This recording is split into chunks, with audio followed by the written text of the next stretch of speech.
De niños tenemos muchos miedos porque no sabemos toda la información que sucede a nuestro alrededor. Le tenemos miedo a la oscuridad, le tenemos miedo a los extraños, tenemos miedo al abandono, también le tenemos miedo a los animales. Y lo más común es el miedo a las pesadillas que ocurren al dormir. Al crecer superamos esos miedos y añadimos otros. De adultos tenemos muchos miedos también, pero el principal miedo es el que apela a nuestra conciencia, el miedo a que aparezcan los fantasmas del pasado y nos acusen de las cosas que hicimos. El miedo es que aparezcan los testigos contemporáneos, las paredes, el viento, las nubes, esos testigos mudos, y hablen de lo que hacemos en secreto. Luciano Benjamín Menéndez era el nombre de un exmilitar de alto rango allá en Argentina que fue sentenciado por crímenes contra la humanidad. Él murió el 27 de febrero del 2018. Asesinó a miles de personas en los años de 1976 a 1983, en la época de la dictadura en Argentina. Cuando a él se le juzgó en el 2008, él no esperaba que aparecieran testigos tras testigos acusándolo de su proceder. Testigos que despertaron su conciencia, una conciencia que le dio oscuridad a su vida aún en la luz del día. El libro de Marcos, en el capítulo 6, versículo 14, nos narra que la fama de Jesús fue escuchada por el rey Herodes. Y él menciona en el versículo 15 que Jesús era Juan, al que había decapitado, que se había levantado de entre los muertos. Enseguida el relato describe la razón del por qué había asesinado a Juan. La razón era porque Herodes tomó por esposa a la mujer de su hermano y Juan, el Bautista, le había dicho que no le era lícito tener a la mujer de su hermano. Quizás para Herodes y para muchos más, el asesinar a Juan había acabado con esa voz que les manifestaba que vivían en corrupción.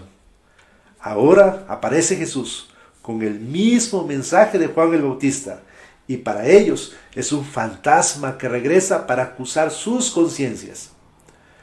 Herodes representa al tipo de personas que, abusando de su poder, actúan bajo el criterio de su propia maldad, y ya que tienen cierto poder, encubren y callan la voz que pueda acusarles. Cuando cometemos alguna falta, un pecado, lo primero que nos ocurre es encubrir nuestro pecado, de tal manera que el pago justo por nuestra falta no se lleve a cabo. No nos gusta enfrentarnos a la consecuencia de nuestra falta. Cuando cometemos una infracción al conducir nuestro auto, en lugar de pagar el alto costo de nuestra multa, buscamos la manera de sobornar al policía vial. Aunque nuestra conciencia nos acuse, encubrimos nuestras faltas, fingiendo que no ha pasado nada. Ofendemos, insultamos, herimos, nos corrompemos, pero buscamos disimular, manteniendo en oculto lo que pasa en realidad en nuestra vida. Tarde o temprano, nuestra conciencia vuelve a acusarnos, se levanta de entre los muertos para recordarnos la vida impía que estamos viviendo, para señalarnos que no están bien las cosas que estamos haciendo. En la lectura de Marcos, capítulo 6, versículo 14 en adelante, Jesús y su fama aparecen como un fantasma ante Herodes. Un fantasma que los acusa, un fantasma que se convierte en la conciencia de Herodes.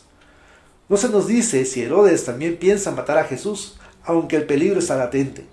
No se nos dice si Herodes quisiera arrepentirse de sus pecados, pero lo que sí se nos muestra es que no tuviéramos conciencia de lo que estamos haciendo mal si Jesús no aparece en nuestras vidas. Y eso es lo gratificante de este texto, ya que al acercarnos a Dios, Él se convierte en nuestra conciencia y nos llama de una manera implícita a convertirnos de nuestros caminos. Porque, no sé si ustedes quieren, como dice el dicho, vivir tapando el sol con un dedo.